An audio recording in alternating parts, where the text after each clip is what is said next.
Okay, so yeah, this is very spontaneous, and I know you and I have a lot to talk about everything regarding relationships.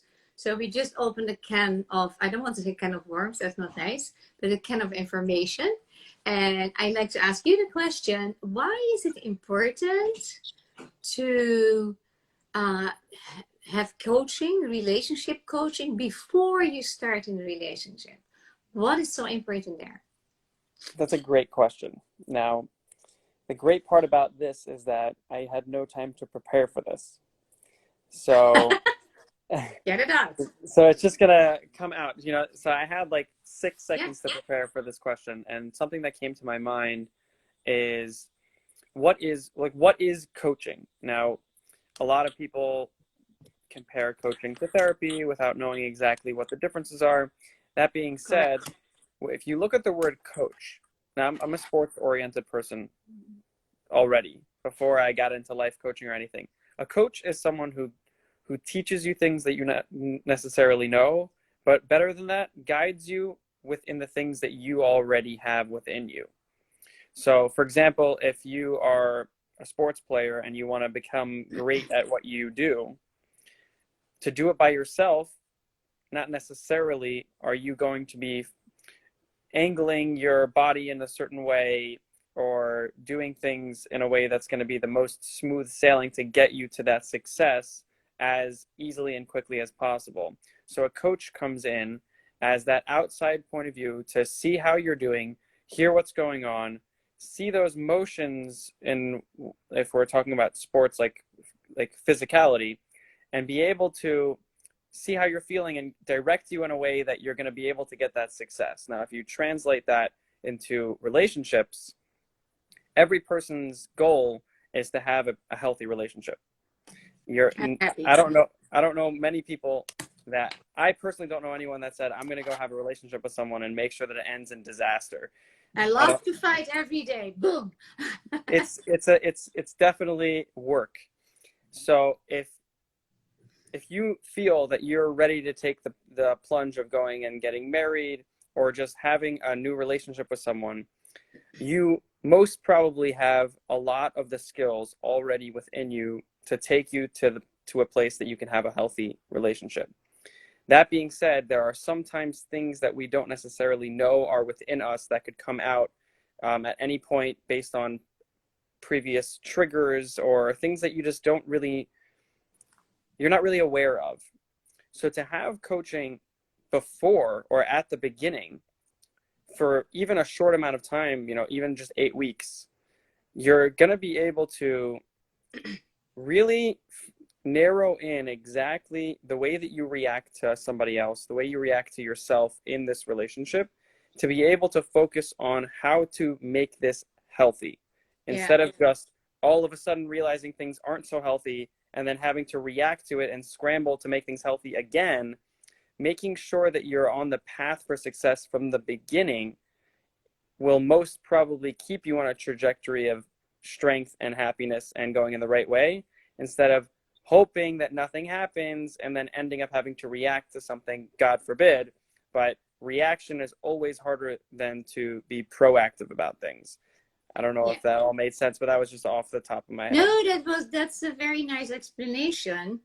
And I would like to add with when you started to speak about what is coaching, I see one of the powerful things of coaching is asking the right questions and asking the questions that lead you to where you want to be and facing then your limiting beliefs or whatever.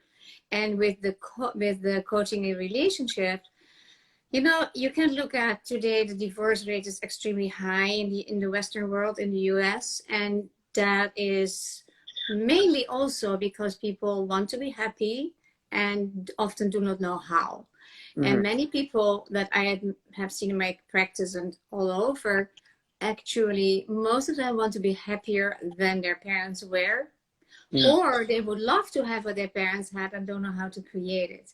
So you Mm-hmm. bring in your personal, your package and your ideas and all that, And there are inherited patterns. You know, if you come from a family, and I don't look at divorce now, but if you come from a family where there was a lot of loss, or was a lot of fighting, or was a lot of issues that you don't know, and maybe even your grandmother wanted to marry the love of their life, and she was not allowed to, and she had an arranged marriage, and she was bitter the rest of her life. I do a lot of transgenerational work that can impact your relationship today. So I love very much how you shared that. And another point is the communication. Mm-hmm. And as you know, Yossi, I'm a trainer in nonviolent communication developed by Marshall Rosenberg.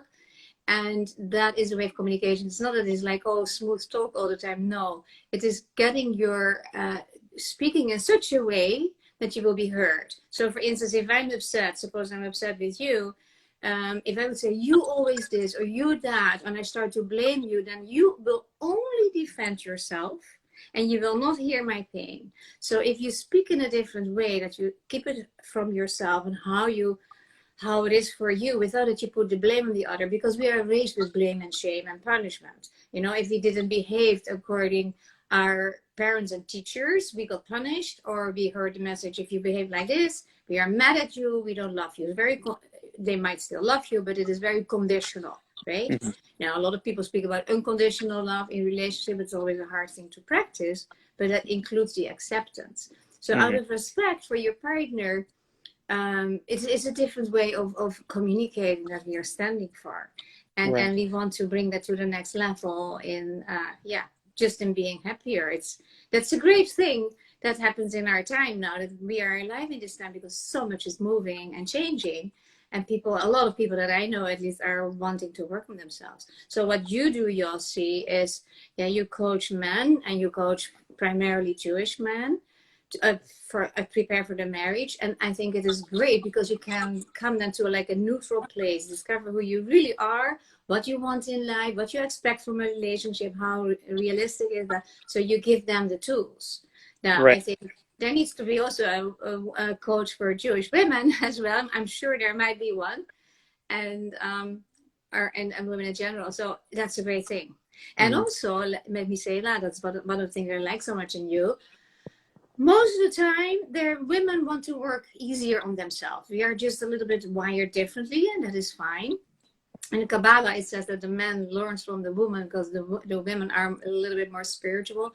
Mm-hmm. It's not a comparison that we feel like better or worse. It's just like, okay, we learn from each other, and it's great to incorporate that in our relationship coaching. Yeah. Right. Now, So now your turn. it's good. So someone, I, Oh, not, Leah. I don't have a brain at the moment to read the name. I'm I sorry. take my glass. I know, Leah. The problem is that people start a relationship because they think the other one will make them happy. Yeah, that's why a lot of relationships grow into a disaster. And I know what I'm talking about. Hi, Leah. It's so nice to hear from Okay, you. right, I got it. That is true. So Maybe what you, yeah. I wanted to say on that is, so when I was engaged, um, well, now my wife and I were discussing communication. Now, I was brought up in a 12-step home. My phone. That for a sec. I was brought up in a 12-step home, so communication, openness, accepting, all that was just built in. Like, I didn't even realize that not everyone talks about that in their house. Yeah. And my wife is she did her BA in psychology. She's also going into coaching. She's going to be coaching women, but mainly married women. So while we were engaged, we were talking about communication, and we now have a better way of talking about it than we did then. But we kind of came to this conclusion in our communication that each one of us can share something with the other with zero expectation that it needs to happen. So, for example, what happened while we were engaged was right before we started dating, I had this big desire to have rimless glasses. It's very like, for me, it was like, I know the story. Yeah. whatever. Like, I decided to have rimless glasses, and I was in Israel. In Israel, things are a lot cheaper, so I could get like a nice pair for literally nothing compared to if I was here in America at a store. It would be a few extra $100, whatever it was. Then a few months later, that's when we started dating. Then we got engaged, and she can't stand rimless glasses. So here she is meeting me, having seen pictures with me with like these glasses before, you know, before we met through a matchmaker. And so she's been like trying to figure out how to share with me that she thinks that not I'm ugly, that they're ugly. She doesn't like rimless glasses. And she's waiting. Finally, we're having this conversation about communication and how we can communicate with each other. Now, she can tell me that she doesn't like them, and I don't have to get rid of them. I can decide. You can wear them when she's not present. I could wear them when she's not around. Yes. I could. So for me, and this is going back to Leia's comment, is for me, once I got engaged to my wife, I now felt I have this opportunity in my life to make someone else happy that I wasn't really able to do before I was married. I could with like a friend. You can make them happy, but it's very different. So when she shared with me that she doesn't like rimless glasses, I saw it as an opportunity to go back to the glasses that I wore for many years, and I liked them either way, and not allow it to bother me because I wasn't doing it because she said that she doesn't like it, therefore I have to give in to what she's saying. She's going to be my wife, and you know, I'm just going to do it because she said so. I was able to get to a place in myself that I didn't need that. I don't need the rimless glasses. I love the idea of having a relationship with this person, and if she doesn't like them, then why would I push the idea of something she doesn't like in her face all the time? I'd much rather, for myself and for her, for the relationship, be able to just move along with it. And it didn't bother me, and I haven't gone back since, and I haven't thought about it since because it didn't bother me. Now, the way that we talk about it now is, it's a better way of saying it is, if you come into a conversation, and this could be really early on in dating, this could be really late in dating, being engaged or married, in any stage of any relationship, if you have a sense with this person that no one is out to get anybody, and that you're there as a team, as a partnership, as a spouse, whatever it is, then when you share something, you feel that there's a safe space to share. You're not sharing with some random person, I didn't like how you said that to me. And they're like, who the heck do you think you are? Telling me that you don't like what... No, you're talking to your partner. You're talking to your spouse. They should, and in the right case scenario, they love you. So they want to know that something happened. And you're not there to hurt them by telling them, when you told me last night that I seemed a little bit not involved in reality, you weren't telling me, you're ignoring me and I hate that. You're kind of just saying, you know, we're in a relationship. Can you remember that I'm here? You're asking for a little bit of attention. That's allowed. To be able to feel comfortable with sharing and not making it feel like the other person's going to start attacking you. It's something that in communications that's very important to me. And that is the reason I'm saying this, just to sum up, is that Leia's comment is saying that a lot of people go into a relationship because they think the other person's going to make them happy. Now, that's a valid thing to think, but you also have to remember you're part of the whole deal, which is you now have an opportunity to make someone else happy. So if you focus on the whole picture where I get to make someone else happy, and through that I will be happy, then all your conversations will be different, your feelings will be different, and the relationship will end up being stronger because I'm for you and you're for me. Does that make sense? Yeah, that's very well said. There's also a little warning there that you have people that are like qualified today as people pleasers because they are so, and that's because of their upbringing, because you are not born like that. It's not out of the blue. So you could have somebody that is so pleasing the other person all the time out of fear not to be loved. So that is also something to be aware of. That's not the case. And if something is so important to you, like coming back to the glasses, if it's really so important to you, then yeah, there is always a solution to be found. It's so nice to go together making a solution. So if you want to wear those glasses, then you do it whenever you were in the restaurant or whatever you wanted to do, right? I actually did. And you're at that job you had or whatever you will do. And that is like serving your needs, because there is something else. If people's needs are met, all those needs we have for respect, love, appreciation, validation, all those needs are so important in relationships. If they are mad, we are happier. That's just a given. But, you know, and that's the give and take too. If I'm only there to make you happy and you think, well, ooh, I'm fine, you know, you don't do the same thing, then it is also getting out of balance. It's also the balance about give and take. It's very interesting. But also respecting, you know, I cannot like something if but what my partner is doing, and then it's also to me from, is that important to tell him, or is that something, you know, I just look another direction, or because I want to respect also what is important for him. So, you know, it's very yeah, it's really interesting to say, don't expect that the other makes you happy 24/7. That's impossible, but it has a lot to do how you deal with it yourself. If you're a very critical person, then it's not so easy to be happy. So that's your growth, that's your work that you need to do. It's like the art of living. Can I be happy with myself first? Yeah. And when I combine therapy with coaching, because I believe very much like the past needs to be healed, or at least getting insight in a lot of things in order you can, you know, you need to clear certain things and the blockages and ideas and inherited trauma as well. So that's all together. But I think what I love so much in the coaching thing, and that's also what you do, Yossi, is the questions, the right question, but the mindset and challenging ideas that are maybe not the healthiest ideas, but they might run in the family for centuries, and you take them automatically and they're in your subconscious. And it is sad if you. I think not many people are happy in relationship. I think it's actually, even though like 50% divorces, there are still many people that stay together because for maybe monetary reasons or whatever. And it's really the art of living, but it brings it back to the respect all over. Were you respected as a child? Were you humiliated or bullied? Or, you know, did you come from a strict household, or were you always getting your way? Then, you know, there are certain things also out of balance. It's a lot. And you can come from a very happy family and still not be happy for other reasons. Right. So much. There's so much up to it. Yeah. What brought you into relationship coaching, Yossi? What made you decide one day, I want to help Jewish men being happy in a relationship?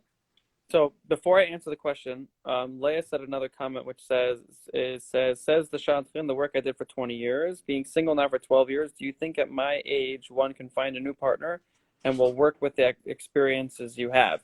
So I want to respond to that by saying that I was at my grandmother's wedding.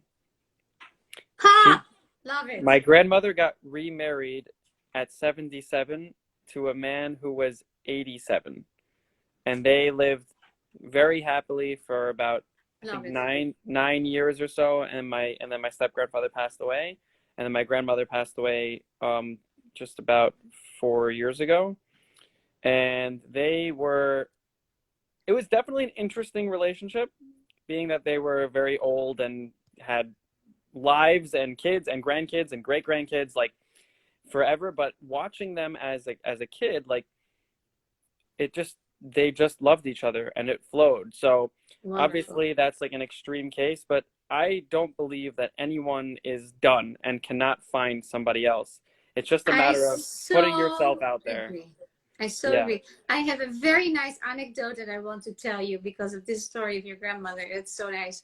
I came out of my office in Boca a few years ago, and there was a couple, and it's a building where also a lot of doctors' offices are. And there was a couple sitting on the bench outside, and I said, good afternoon to them. And the men started to talk to me right away.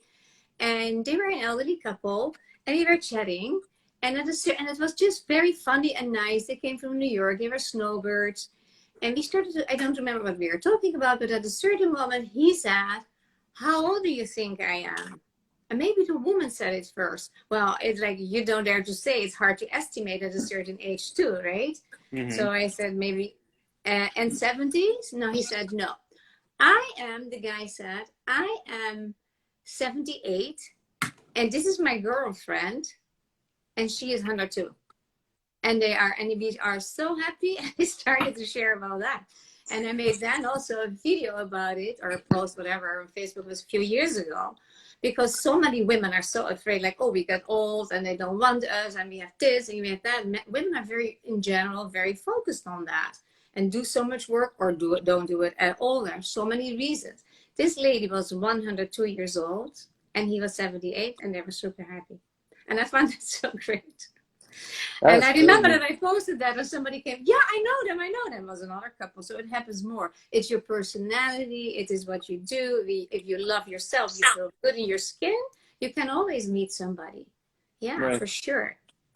Yeah. Yeah. So to answer your question of what got me into relationship coaching Yeah. and dating coaching, I guess in a nutshell, for a long time, I've heard things like, well, if your wife says it, you just got to do it. Or people saying, like, oh, before I do anything, I need to ask my wife, not because there's some sort of shared interest, it's because they're the boss, right? The wife is the boss, classically, in all these different cases. And especially after I got married, and someone would be like, "Oh, do you want to go do something?" And I'm like, "Sure." They're like, "Well, you have to ask your wife, or how's the boss?" So, like all these different types of things about Nah, yeah, I unhealthy. don't like that. I don't like that. I couldn't stand it, and No. going through and watching a lot of my friends date and complain about things not going well, but then they're telling me that certain things that they were doing, hearing certain things that they're doing and realizing that they're kind of just stepping on their own feet and not really allowing themselves to actually get into the dating into the other person emotionally at a certain point, and just kind of keeping things intellectually. Many of these types of experiences led me to just, I ended up talking with people naturally for years at this point, about dating, just about relationships with their teachers, with their friends, with themselves. And it's just something I've been involved in for a long time. And then at a certain point, I was like, I would love to do this as a job. Like, that would be Yeah. amazing if I could do Yeah. this as a job. Yeah. And that's where I developed into. And Yeah. for me, it was very, very simple and very basic to be going into dating and relationships and not like careers or things like that, just because that's what I find passionate about. I'm very passionate about people having healthy relationships and them lasting for a very long time. Um, Yeah, and that is so Things like important that. because those remarks, she's the boss, are really nasty comments. I remember that my father, when he was mad at my mother, and he said, "Don't get ever married to me. Women are this, women are that." I was like, "What?" you know. So this kind of remarks, they're not serving, but we have so many of those. It's all the prejudices. I go issues with that word. It's not nice. It's not respect. It is not respectful. Mm-hmm. And if you are the woman, you don't like that your husband says, "Oh, she's the boss." I mean, I'm not a boss. I'm your Right. partner. And in partnership, I mean, that's the respectful layer, like that. Yeah, Right. the respectful approach like that. Well, that's very interesting. And your friends, so you started first to practice with your friends in a relationship, and then they realized that you helped them, and they Mm-hmm. came like, yeah, Yeah. When I was, how old was I? I was either 19 or 20. I don't remember exactly. I was kind of apprenticing as a rabbi in a yeshiva, a school, like a high school for boys in Muncie, New York. And very quickly into the year, I realized that there was no real like mentor for the students. So none of the teachers kind of took that role to speak with them one on one and just kind of see how they're doing, what are they liking, what are they not liking, if they don't like it, why don't they like it, how can we make it better. And I was there with a group of 3 other guys. That was like our group of apprentice rabbis, so to say. And we each had a different strong suit. My strong suit was, by the end of the year, I spoke with every single one of the students and had a personal one-on-one connection with all of them. I knew what was not going well for them, why it wasn't going well. I was able to, if I didn't see them in a good mood, I could go over to them and they felt very comfortable to open up again to me and share why they're not feeling well that day. And to the extent that there are still boys that reach out to me to this day, and this was 7, 8 years ago, there's a boy that still considers me his mentor, and when he needs thought process guidance, whatever it is, he just calls me, and if I have time, I answer it. If not, we just kind of text back and forth. And it's something that was like my first experience in the idea of coaching, because they weren't coming to me for me to tell them that they shouldn't be upset about school or the teacher isn't really out against them. All they wanted from me was someone to listen and someone to help them go through this process for themselves. I don't remember ever saying, yeah, so you're upset at this rabbi. Well, he's right and you're wrong, so you should just do what he says. Because even if I felt that way, that's not the point, and that's never going to help him. And as I got older and started working with more older students, post-college students that were getting ready for marriage or just learning, spending more time studying, that's when it developed more towards the dating thing, because people are wondering if they're ready, when they're ready, how it looks when you're ready, if I'm dating correctly. That And like, one. there's also a lot of thought process of like, am I worth getting married? I have this illness, I have this background, I don't come from a religious family and I'm looking to marry a religious person. Are they going to care that my parents aren't keeping the laws of Judaism? Like things like this that help, that cause someone to have, let's say, lack of self-confidence. Yeah. These are all things that I've seen throughout the years, and I am very passionate about helping people get past that so that they could have what they believe they need because they deserve it. And what they look at others and say like, oh, I wish I could be like them. Well, they could be like them. And you don't even know if you want to be like them because you don't know them. It's about being you and being you for real. And that's something I'm passionate about. You really let them, help them to be the best version of themselves. And then specifically also that in relationships, which is like you want to be yourself. You don't want to walk on eggshells. And very wonderful. I need to take it kind of to an end because I have a client very soon. And I think it's wonderful that we have this spontaneous conversation. Of course. Oh, it's nice. You see, take initiative, something happens because it did not go well with Wendy's internet. So let's plan another one. It will be on a Tuesday at 1 p.m. I think. God willing, I do it. And we go a little further about this. It's very interesting. I really love it to talk to you. So sharing all this information. And thank you so much for being there. And see you soon. And this was it. Okay, take care. Bye, Yossi. Bye-bye. I'm Carla Van Walsum, founder of Heart-Based Solutions, where I help you with psychology, neuroscience, and holistic modalities transform your life, career, and relationships. If you're new here, make sure you click the subscribe button and hit the bell to get notified for new videos. Any link that I mentioned in this video, you can find in the description box below.